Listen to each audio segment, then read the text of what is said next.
Welcome to the Mentor Podcast, where the most highly motivated entrepreneurs come to get their weekly dose of financial stability with host Ron LeGrand, as well as other nationally recognized thought leaders who will teach you how to get, grow, and protect your wealth.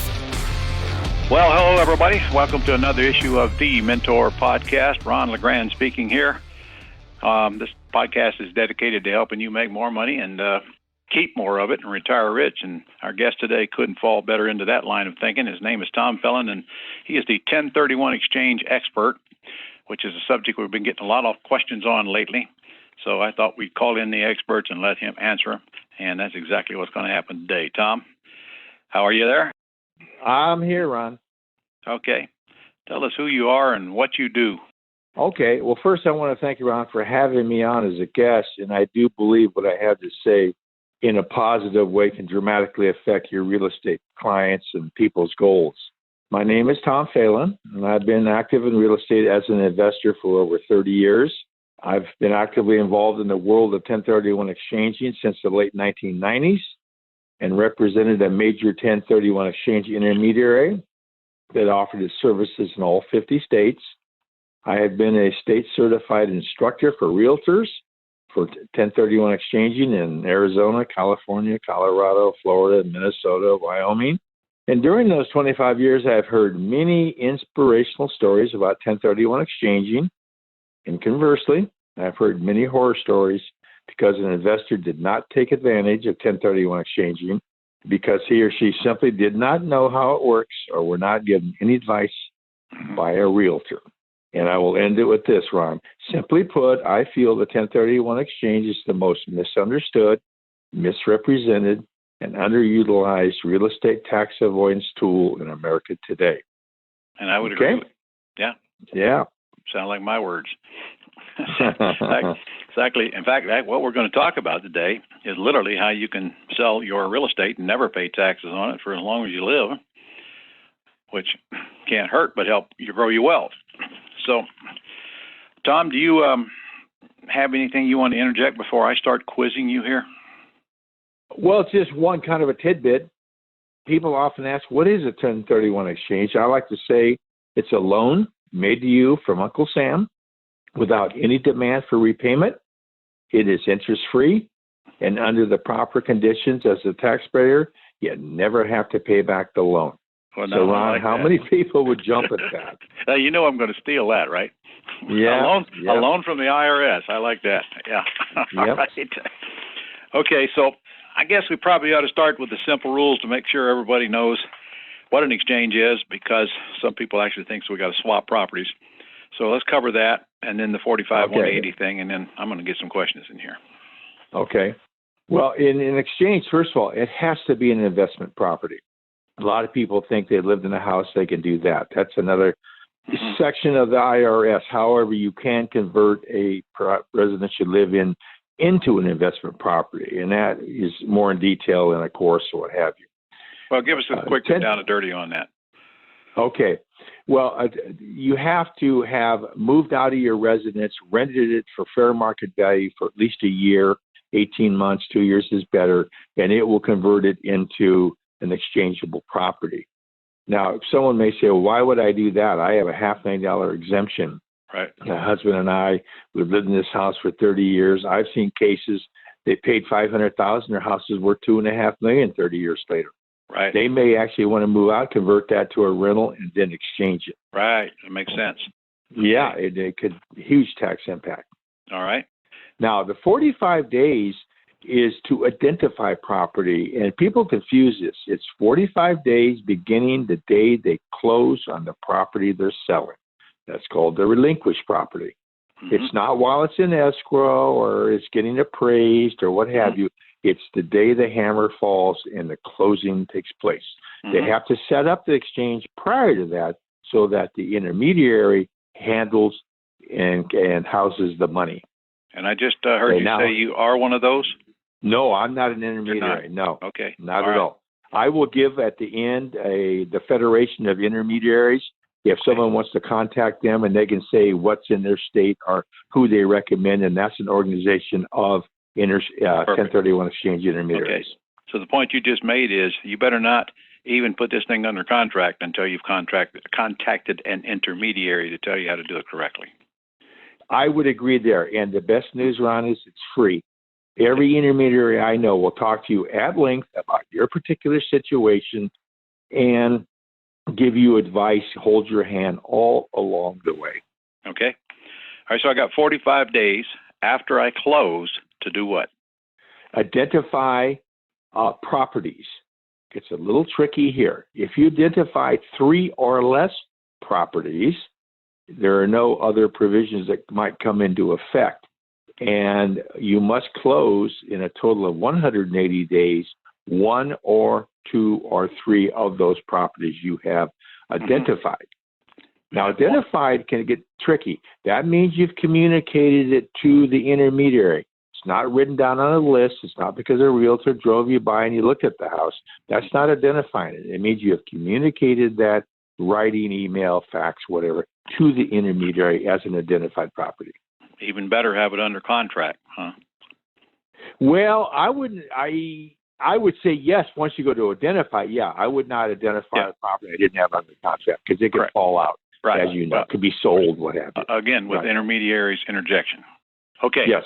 So now I got 180 days after I sold the first house, not after I identify them, to close on 1 or more of them.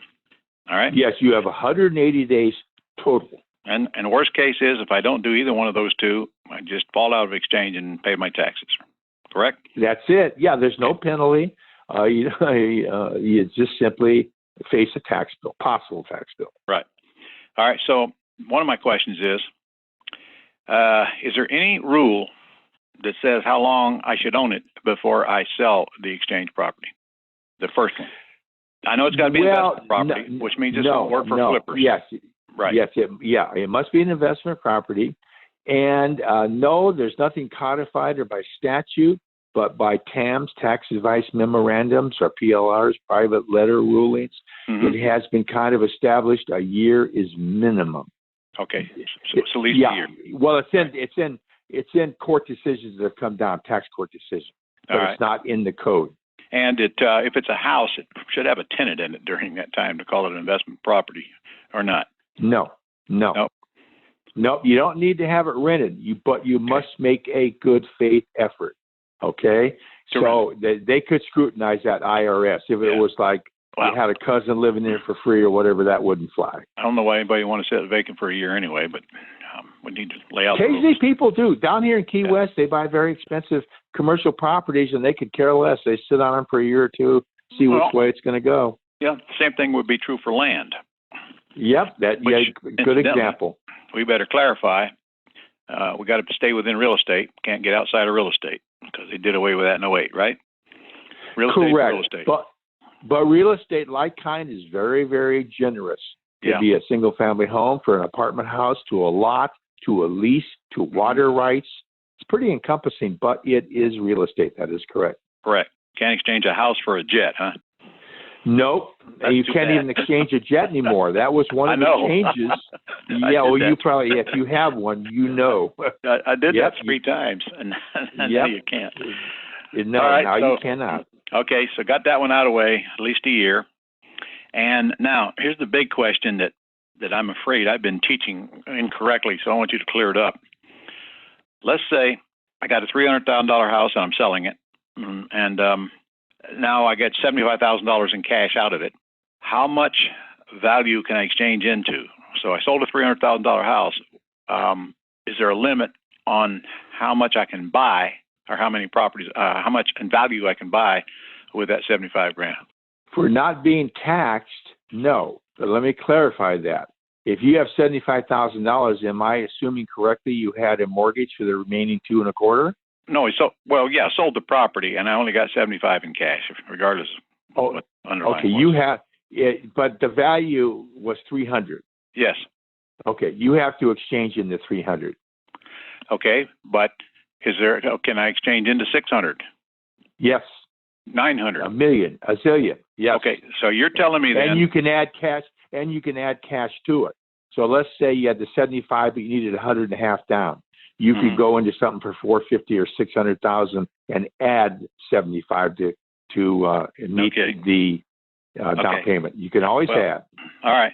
Well, what scared me was I thought I read something where I can't exchange for more than double of what I've sold the property for. No. Remember anything like that? All right. Yeah, that's the 200% rule. What does that mean? Okay. If you identify more than 3 properties, and I know it's obvious, but that means 4 or more, and combined, they are worth 200% of what you're coming out of, you must close on 95%. Now, let me give you a $300,000 example. What the hell did you just say? You identify. Pardon me? Okay, what did you just say? All right, let's use numbers. Yeah. Okay. Yeah, it's tricky. Because I happen to have something. You have a $300,000 house exchange. I sell it. I get $75 in cash. Now, I'm about but you to tell you. identified 4 properties. No. Well, let's start from scratch. I sell the house. Okay. Now I identify 3 more houses that I'm going to buy or that I could buy. But they total $900,000. Doesn't matter. Okay? Doesn't matter. It doesn't matter as long as what? Where did the 4 come in? You do not exceed 3 properties that you identify. Oh, I got you. Okay. If you identify 4 or more, the 200% rule and the 95% rule come into play. All right. So what is the rule if I identify 4, which is going to be very difficult to do anyway. And by the way, what you don't know is that I'm going to take that 75 and go buy $900,000 worth of properties, but buy them with owner financing using a $25,000 down payment on each to make this example simple. And I think that's a great example, which you can do. Yeah? Yeah, well, absolutely. Talk about leverage. Yeah, well, that's why this 1031s get so exciting in my circles. Yeah. Because I literally can get 3 times the property, 3 times the cash flow, 3 times the value, 3 times the depreciation. Right. And here's the cool part now, Tom. I'll take those $300,000 houses and I'll go lease option them, and I'll get back, I don't know, at least more than the 75 I put out to buy them in non-refundable option deposits. Do I need to say that again? No, but I see a possible where you just want to be careful. Sometimes the IRS court, tax court, has held by giving leasing a property with an option to purchase tantamount to selling it. I can't. You say, and they might say that means you've sold it? Yes. I will argue that one to the death. And I agree. And I agree with you. I just think that we should have a little caveat there. But I agree with you. I don't think that is reality, and I think you'd have a very persuasive rationalization. Especially when I can show a history that about 10% of the houses that I lease option actually close. Right. Okay, so I would agree with you. I agree with you. But that won't come into play if you do 3 or less. That's no problem. Really? So if I just stick with 3, we don't even have this issue. Yep. You're right. But let me bring up a quick question. I've had people say, look, Ron, I'm selling a house. I have a friend. I'm going to exchange into his house. It's an arm's length deal. No problem. I'm only going to identify 1. Why would I do less than that? He closes, 45 days expire. He's identified the 1, and his friend gets killed in a car accident. Yeah. His friend gets a divorce, and it's over. If he doesn't have a second or third identification, correct, it's tax time. So I always tell people I would look at 2 or 3. Yeah. No, cost you nothing. All right. So let me do my example one more time for our listeners. Sure. Guys, you better get this because this will change the way you think about your exit strategy with real estate. I got 1 house. I sell it for $300. I collect $75 in cash. I take that $75 and I go buy 3 more houses with owner financing, putting $25 down on each. And let's just say they're worth $300 each to make this simple. So I've taken my $75 and I've turned it into $900,000 worth of property, probably 3 times the monthly cash flow I had with my 1. Plus, now I'm going to lease option those 3 out and get back at least as much cash as I put in to buy those 3. And there is the reason most people don't do 1031 exchanges. They don't want to tie up that $75,000 and not have use of it. Well, I not only will have use of it here, but I've tripled my assets, tripled my cash flow, tripled my value, tripled my depreciation, tripled my wealth. And just think about now what happens when those 3 properties sell. Now they're going to turn into each 3 and turn into 9. Now this is assuming that you can identify 3 and close on them during that, or identify them during that 45 days. So, Tom, here's another question. Yep. I heard something that says that if I actually close on those 3 before my 45 days, I could actually buy more than 3. What's the complications with that? You know something? I've never heard that, but it would seem to me you have 45 days to make identification. So if you closed on more than 3, and it was day 35, you'd still have 10 more days to identify more. All right, but so obviously you're going to have your hands full just doing 3. But here's what I was thinking. What if I put those 3 under contract before I actually sell the subject property? Fine. Now I don't have to worry about that 45 days. Well, you need to identify them. The IRS has to know put them what under you're going to close contract. on. That's definitely identified. Yeah, but right, but you have to identify them, but you're not worried about, will Sam and Sally, go through with the deal. You have them under contract. That's fine. Well, that's my point. It's just got to be conveyed to the IRS. Right. But my point is, now I know I can get the 3. If I get the 3 before I actually sell the 1, and then I can close on them after I sell the 1. Right. Okay. So what if I do 4 or 5? Because you mentioned some complications if I do more than 3. Okay. Changes. Let's say you do 4 or more. Yep. You now have the 200% rule and the 95% rule. You identify 4. Yeah. If you do that, it triggers that the combined value of those identified, that would be 4, exceeds by 200% what you're coming out of. Okay. Which it will, correct? Yeah. You must then close on 95%. Okay. So I got to close all 4 of them. Or what? Or you're going to pay tax. Well, if I don't close on all 4 of them, then I've only identified 3, so I'm back to not having the problem. If you have not conveyed to the IRS within that 45 days, correct. I've seen people identify on the 45th day. That's getting scary.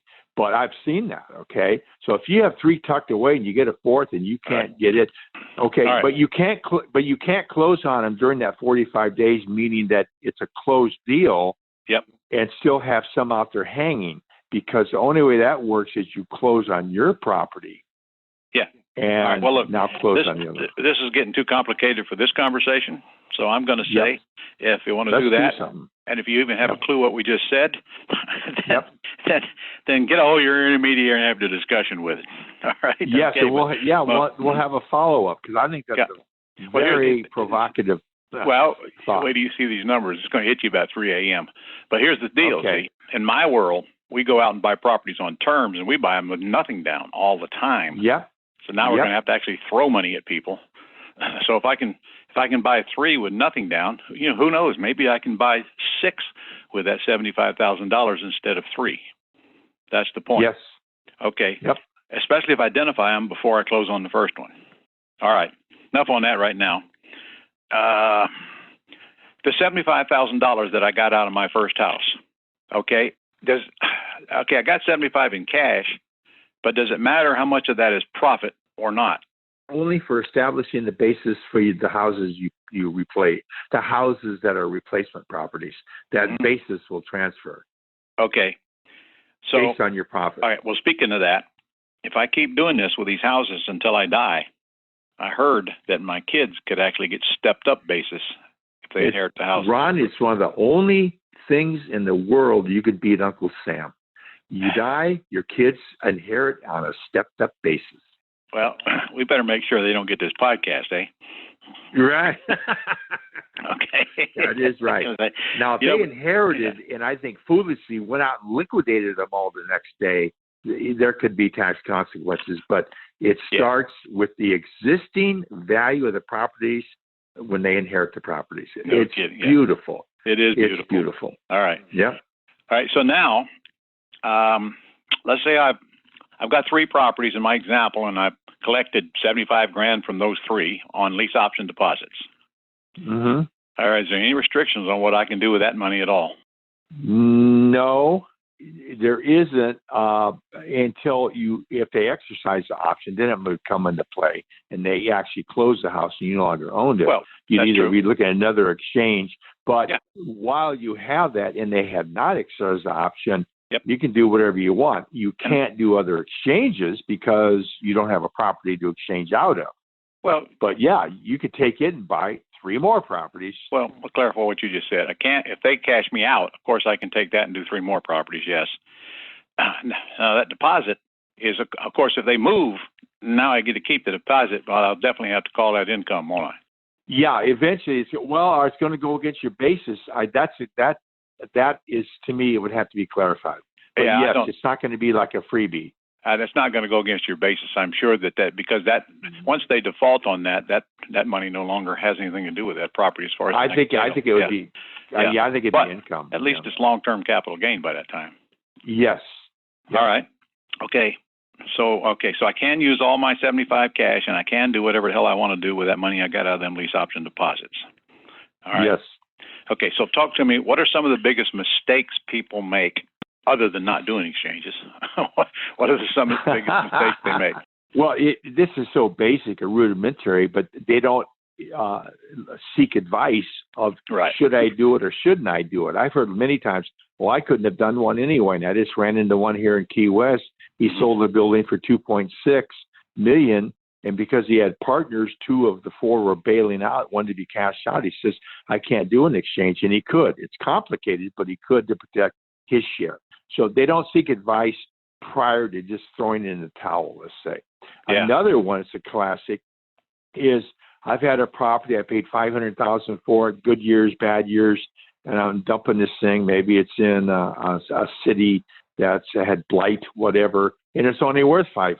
So why would I want to do an exchange on this commercial property or multi-unit or whatever? Did you depreciate it? Yeah. Well, you're going to recapture all that. 25% tax bite. Okay. Yeah. Yeah. But people tend to forget about their partner in Washington, but they ain't forgetting about us, are they? No, sir. And I've seen realtors do that. I'll tell you candidly, if I were in a jury, I'd probably find them guilty. Yeah. Because they did not tell their investor to at least seek advice. Well, you know what? But I couldn't agree with you more. One of the biggest mistakes people make in pretty much everything they do is not seeking good quality advice. A lot of times because you have to pay for it. Because you have to pay for it. Yeah. Well, trust me, you should be looking for the most expensive advice you cannot afford. I can testify to that many times over my life, right up including to yesterday, where I almost made a really stupid mistake that would have cost me $400,000, and my CPA pointed out to me. And of course, I'm so smart, I was going to do it without asking him. Yeah. Now I've got him.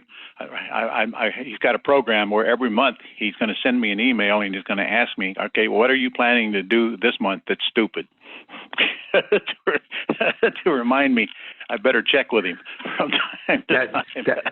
That is so true. Well, I think a big mistake too, investors make, and absolutely realtors, they don't look at a 1031. They look at it reactive. Oh, I have to do it. Have they ever looked at using it proactive? I go out to you, Ron, you own an 8-unit and you've had it 25 years and you're grumbling about the taxes you're going to have to pay, and maybe you just won't sell it. Okay, but I want your property.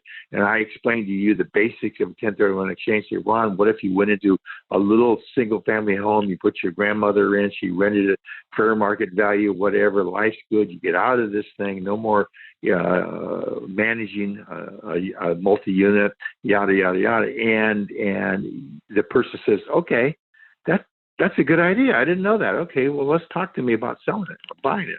Yeah. And I've actually closed on deals like that because I came up with a solution. Yep. All right. So there's nothing wrong with me selling a house and exchanging into apartments or exchanging it into retail or exchanging into whatever I can exchange it into, because it all falls within real estate. That's right. Another one, people are having a child go to a 4-year college. They're going to have to pay rent. And so they have a little single family in one city. They sell it, exchange it into a simple single family in the city where the kid's going to college. The kid pays fair market rent, 4 years, maybe 5 now, graduates, and moves on. Now the parents exchange and bring that money back and buy a single family, a multi-unit, back to the city they live in. I could go on and on. Yep. All right. So what we've just described, not 1 out of 100,000 people in this country would ever know, because they don't take the time to go learn. Think of how many people are paying taxes on the sale of real estate across America day in and day out because they don't know this one simple thing. And you combine this with your Roth IRA, and there's really no reason to pay taxes on pretty much all the money you make in real estate and many other things inside the Roth IRA. So very important lesson today, Tom. You did a great job explaining this stuff. And well, thank you. And we will do a follow-up when I talk about your strategy. I think it's brilliant. Yeah. We should do that. And you have something, what are you going to give away? You're going to give away a report, or what are you going to give away? It's kind of a report or an outline in 1031 exchanging. I think it tells folks enough to know that they don't know and where to get help. Mm-hmm. Okay. And what they can do is go ahead and get a touch of, I'm looking for their website right now. I apologize. I got it. Okay. It's called thementorpodcast.com/1031. thementorpodcast.com/1031. And he'll give you a report with the steps on doing a 1031 exchange. And is the contact information in there for the intermediaries as well, Tom?